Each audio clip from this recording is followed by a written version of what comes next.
Students, हम अपना topic application of Gauss law आगे कंटिन्यू करेंगे। अब इसकी एप्लीकेशन करेंगे third application, that is electric field due to charge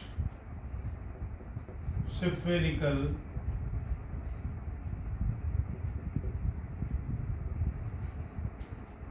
shell. एक स्फेरिकल शेल है, उसको हमने चार्ज दिया है, उसकी वजह से कितनी इलेक्ट्रिक फील्ड होगी। अब बात करते हैं शेल की। शेल का मतलब होता है होलो स्फीयर। होलो मतलब खाली होता है जिसकी सिर्फ सरफेस के ऊपर चार्ज होगा। ये एक स्फीयर बनाएंगे, उसकी सिर्फ कहां चार्ज है? सरफेस के ऊपर चार्ज है बस। तो इसको बोलेंगे चार्ज स्फेरिकल शेल।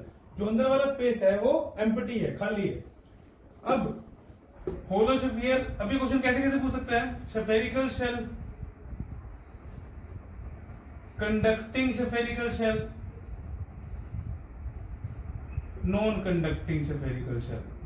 तो बात एक ही है, इनमें से कोई भी वर्ड आ जाए, स्फेरिकल शेल आ जाए, कंडक्टिंग स्फेरिकल शेल आ जाए, नॉन कंडक्टिंग स्फेरिकल शेल आ जाए या होलो स्फीयर आ जाए, बात एक ही है। अब एक और इंपॉर्टेंट पॉइंट, अगर आ जाए कंडक्टिंग स्फीयर, कंडक्टिंग स्फीयर। अब कंडक्टिंग स्फीयर मतलब एक पूरा स्फीयर है जिसके अंदर जो सॉलिड स्फीयर है, बट एक प्रॉपर्टी होती है कंडक्टर की। क्या प्रॉपर्टी होती है? कि कंडक्टर में जो चार्ज होता है that resides on its surface. कि अगर इसके अंदर भी हम कंडक्टिंग स्फीयर, जो पूरा सॉलिड स्फीयर है, इसके अंदर भी चार्ज को रखेंगे तो वो भी ऑटोमेटिकली कहां जाएगा? सरफेस पे।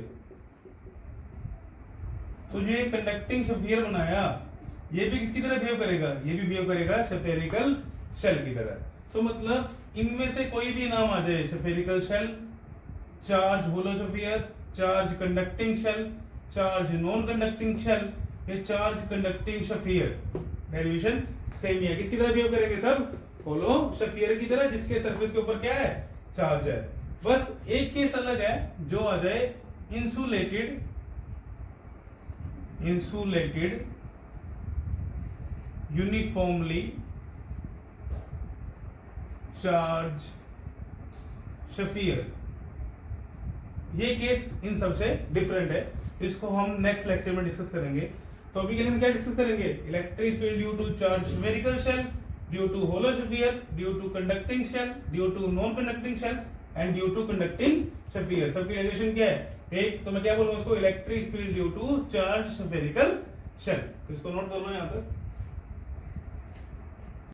तो अपने टॉपिक को कंटिन्यू करते हैं। कंसीडर करते हैं कि एक स्फेरिकल शेल है, उसकी रेडियस है कितनी? r, और उसकी सरफेस पे चार्ज है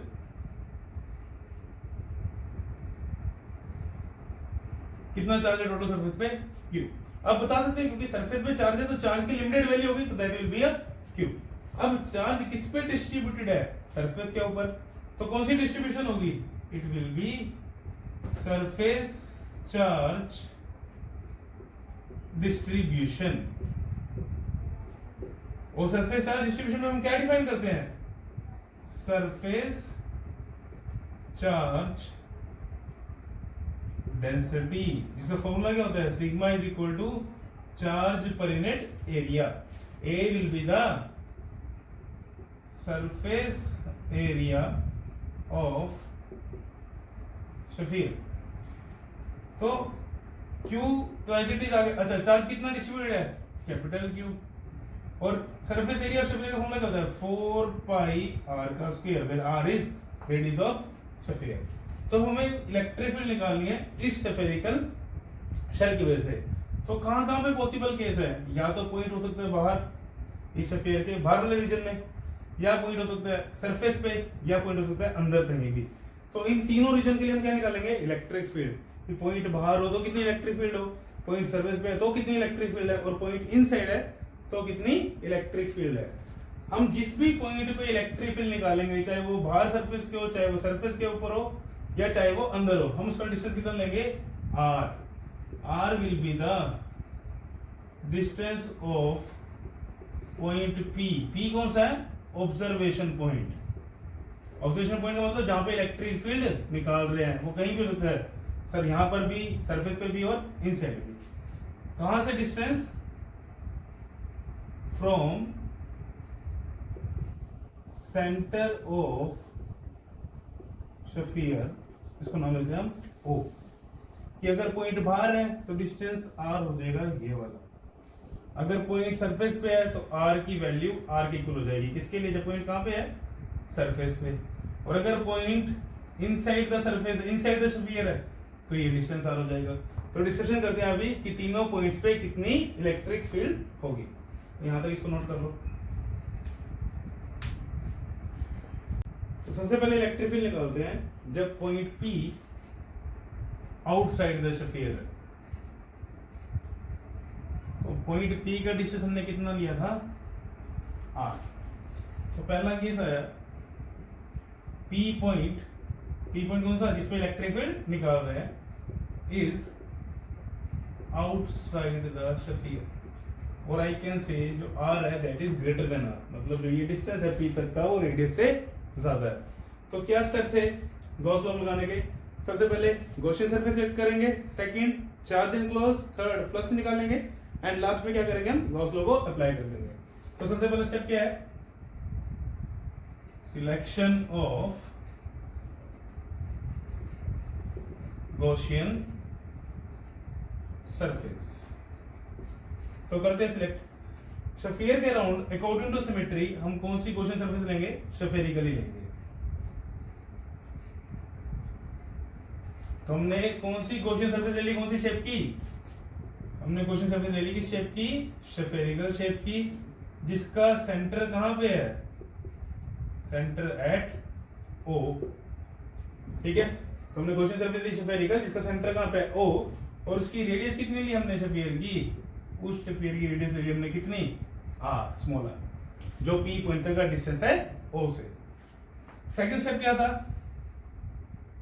चार्ज enclosed by स्फीयर, कितना चार्ज एनक्लोज किया है। अब देखो ये सरफेस जो स्फीयर बनाई है, क्या इसमें ये छोटे वाला स्फीयर पूरा एनक्लोज हो गया, इस पे चार्ज कितना था, क्यों, इसका मतलब जितना स्फीयर पे चार्ज था वो सारे का सारा इसके अंदर आ गया ना, सरफेस के अंदर, बड़े स्फीयर के अंदर छोटा स्फीयर है, तो इस सरफेस में सारा चार्ज आया कितना, जो स्फीयर पर इसकी वैल्यू कितनी है, क्यू।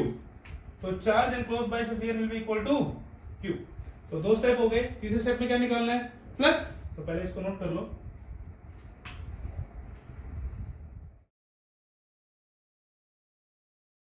तो थर्ड स्टेप में क्या निकालना है हमने, flux linked with Gaussian surface.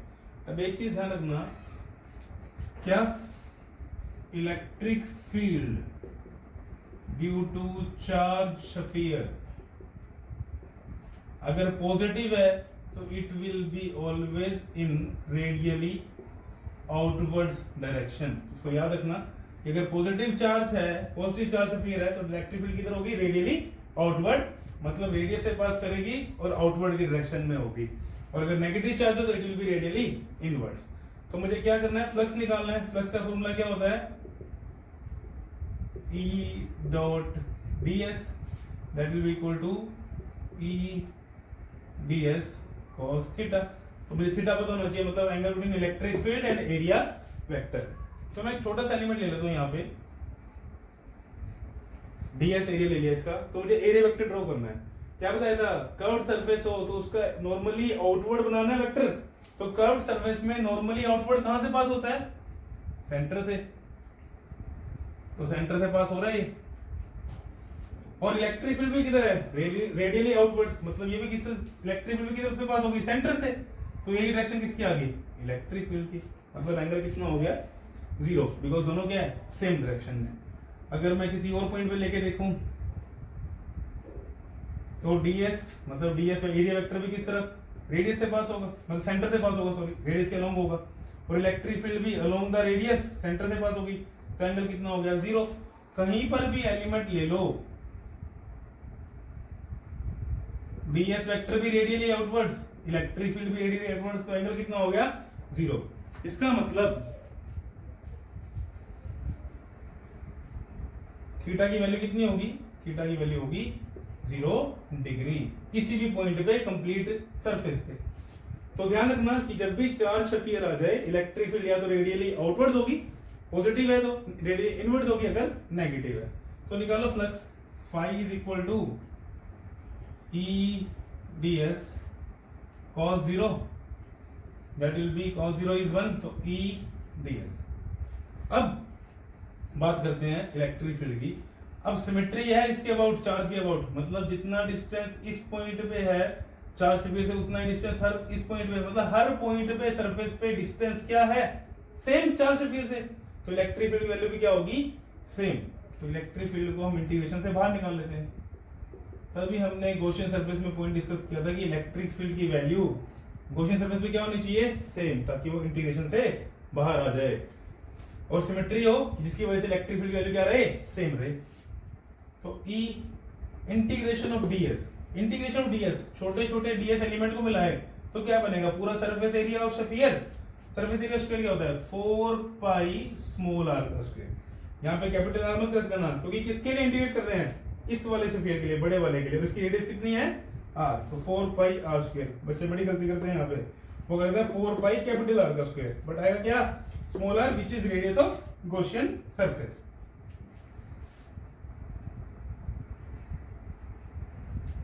तो मैं इसको रब कर रहा हूं।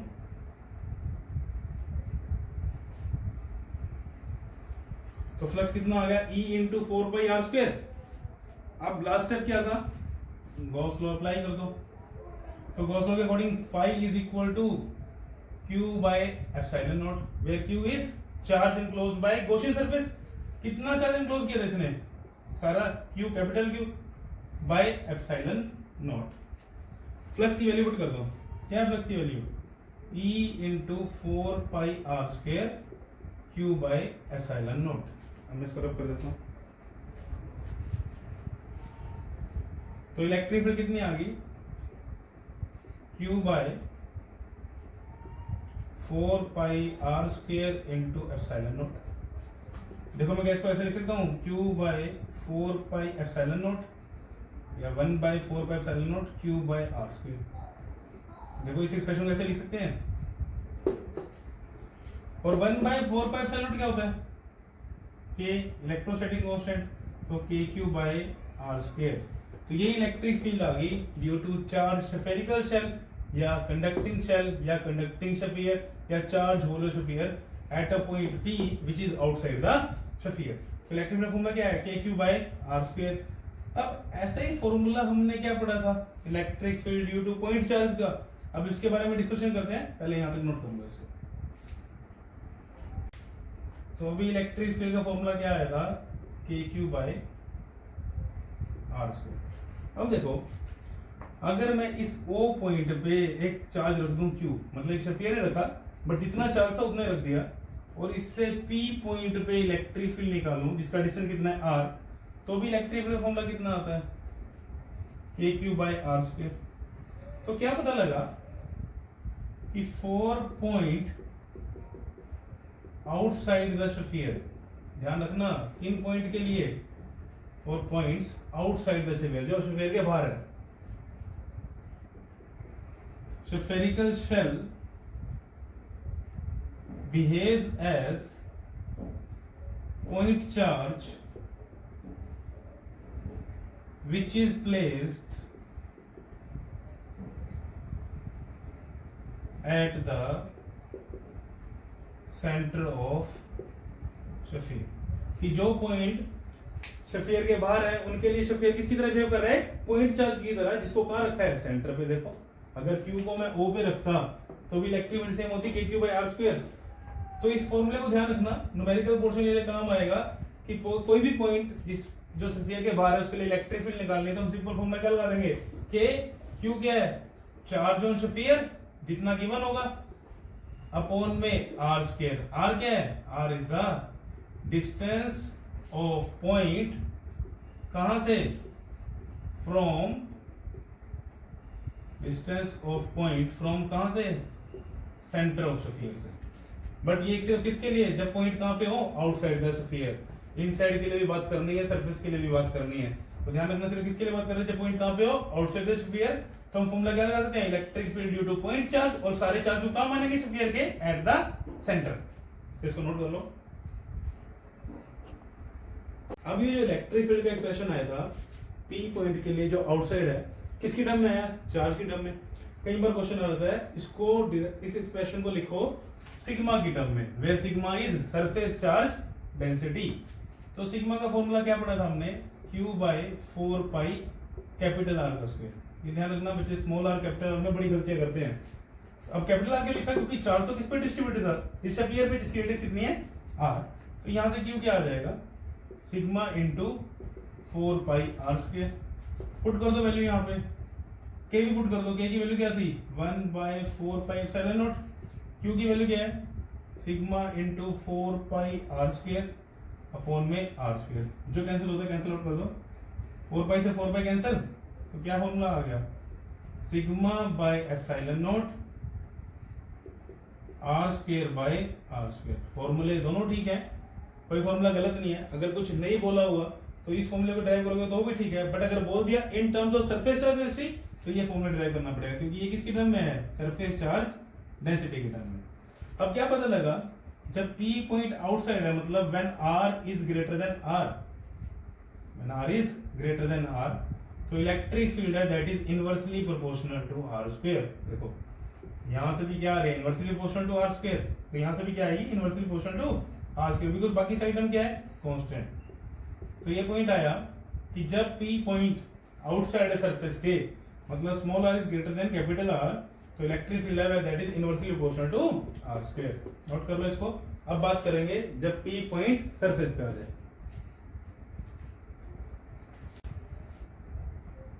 When P point is on surface, जब P पॉइंट आ जाए सरफेस पे, देखो जब P पॉइंट सरफेस पे आएगा तो क्या ये डिस्टेंस R बन जाएगा, तो ये R और रेडियस ऑफ स्फीयर क्या होगी, इक्वल। तो R is equal to R, तो इलेक्ट्रिक फील्ड का फॉर्मूला क्या आया था अभी, KQ बाय R स्क्वायर। अब R को क्या पुट कर देंगे हम, कैपिटल R, तो electric field will become equal to KQ by R square. तो this will be the formula for electric field at the surface of charge spherical shell. इसको note कर लो।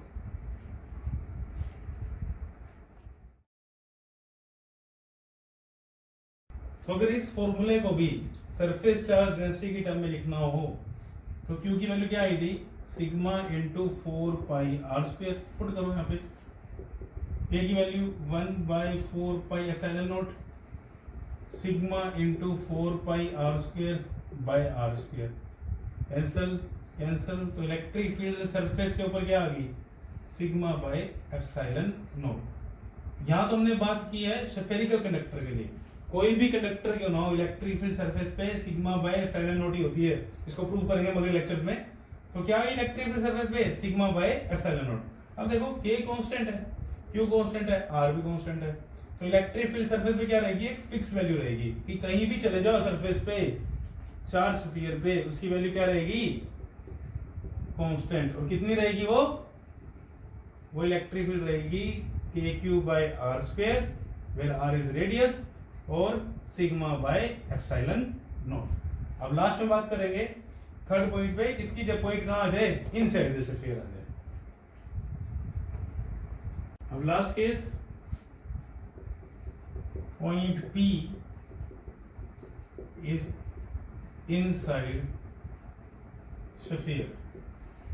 P कहां आ गया, स्फीयर के अंदर आ गया, और इस केस में जो R है वो that will be less than R, कि जो R की वैल्यू है वो R से क्या होगी, कैपिटल R से क्या होगी, कम होगी। तो सबसे पहला स्टेप क्या करते हैं, गॉसियन सरफेस बनाते हैं। तो जब भी स्फीयर हो कैसे सरफेस लेते हैं हम, स्फेरिकल गॉसियन सरफेस ले ली, रेडियस कितनी इसकी R। अब पहला स्टेप तो हो गया हमारा, गॉसियन सरफेस सिलेक्ट कर लिया हमने। कौन सी शेप की सिलेक्ट की हमने, स्फेरिकल शेप की, और रेडियस कितनी ली इसकी हमने R। अब second step, charge enclosed by Gaussian surface। अब ध्यान से समझना इस पॉइंट को। अब सारा चार्ज कहाँ पे है, सरफेस पे, मतलब आउटर बाउंड्री पे स्फीयर के।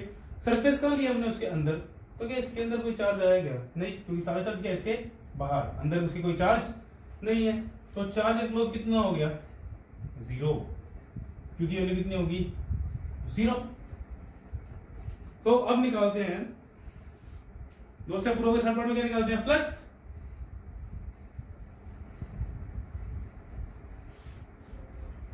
फ्लक्स में क्या करते हैं, flux phi is equal to E D S cos theta. मैंने बताया था स्फीयर के केस में थीटा कितना होगा, हमेशा 0, क्योंकि रेडियली आउटवर्ड होते हैं दोनों। तो क्या आ गया, E integration of D S, तो that will be E into 4 pi small R का स्क्वायर। लास्ट स्टेप में क्या करते हैं, we will apply Gauss law. तो गॉस लॉ के according flux is equal to Q by epsilon naught, where Q is charge enclose. अब क्या पता था, चार्ज एनक्लोज कितना आया था अभी 0, तो ये पूरी टर्म क्या हो जाएगी 0। तो मतलब E into 4 pi R square is equal to 0, तो इलेक्ट्रिक फील्ड भी कितनी होगी 0। इसका मतलब जब P पॉइंट आउट इनसाइड किसी भी रीजन में होगा तो उस पॉइंट पे इलेक्ट्रिक फील्ड कितनी होगी 0। तो क्या पता लगा कि चार्ज स्फेरिकल शेल हो, चाहे कंडक्टिंग शेल हो, चाहे कंडक्टिंग स्फीयर हो, सब केस में, चाहे होलो चार्ज स्फीयर हो, सब केस में inside the sphere electric field की वैल्यू कितनी हो जाएगी 0। तो जब R is equal to R हो गया तो इलेक्ट्रिक फील्ड कितनी होगी 0। तो हमने तीनों पॉइंट की डिस्कशन कर ली। जब P पॉइंट बाहर हो तो फॉर्मूला क्या आया था, KQ बाय R स्क्वायर। जब P पॉइंट सरफेस पे हो तो फॉर्मूला क्या आया था, KQ बाय कैपिटल R का square, where R is radius of sphere. और जब P पॉइंट अंदर हो तो इलेक्ट्रिक फील्ड कितनी आ गई 0। तो अभी इसका हम ग्राफ प्लॉट करेंगे।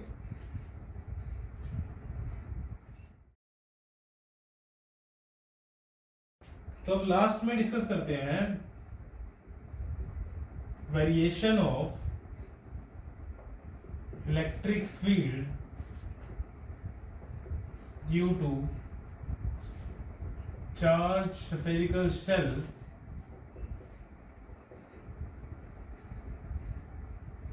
With distance. और इस डिस्टेंस को हम कहां से लेंगे, इस डिस्टेंस को लेंगे हम सेंटर ऑफ स्फीयर से, फ्रॉम सेंटर। तो वेरिएशन मतलब बेसिकली हमने ग्राफ बनाना है किस किस में, इलेक्ट्रिक फील्ड में और डिस्टेंस में।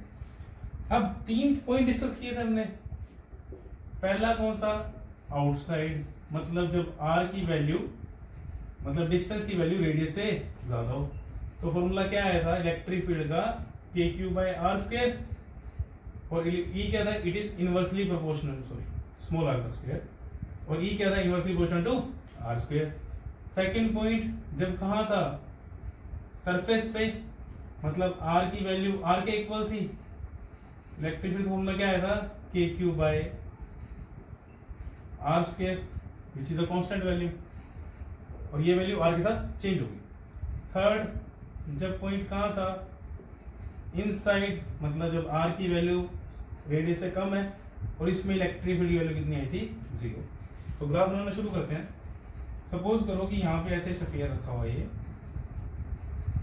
और ये स्फीयर का सेंटर O, तो इस पॉइंट पे R is equal to R, मतलब रेडियस के इक्वल।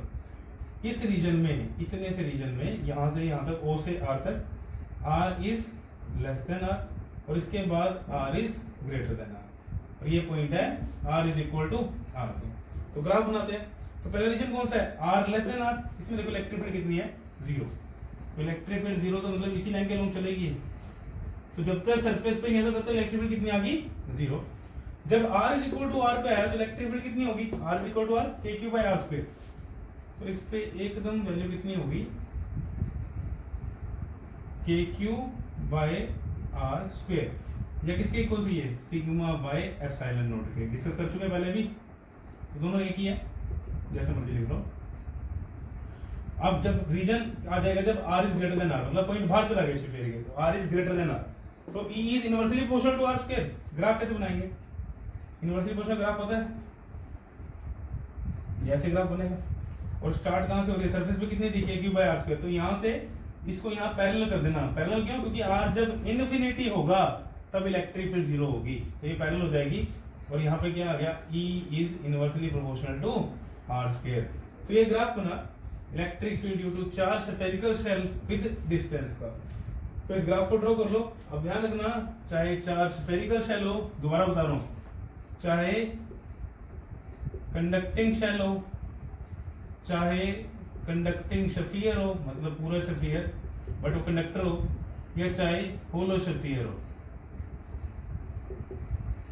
या नॉन कंडक्टिंग शेल, सबके लिए यही डेरिवेशन है सेम। नॉन कंडक्टिंग स्फीयर आ जाए तो उसकी डिस्कशन हम अगले चैप्टर में करेंगे, बट जो आज हमने लेक्चर किया वो किसके लिए किया, electric field due to charge spherical shell, due to non conducting shell, due to conducting shell, due to conducting sphere, due to charge hollow sphere. बात एक ही है, सबके लिए फॉर्मूले यही है। आउटसाइड के लिए फॉर्मूला ये, सरफेस के लिए ये, और इनसाइड के लिए जीरो। तो इसके बाद देखते हैं नेक्स्ट लेक्चर में हम क्या करेंगे, due to non conducting sphere uniformly charge. तो अभी इसको नोट कर लो।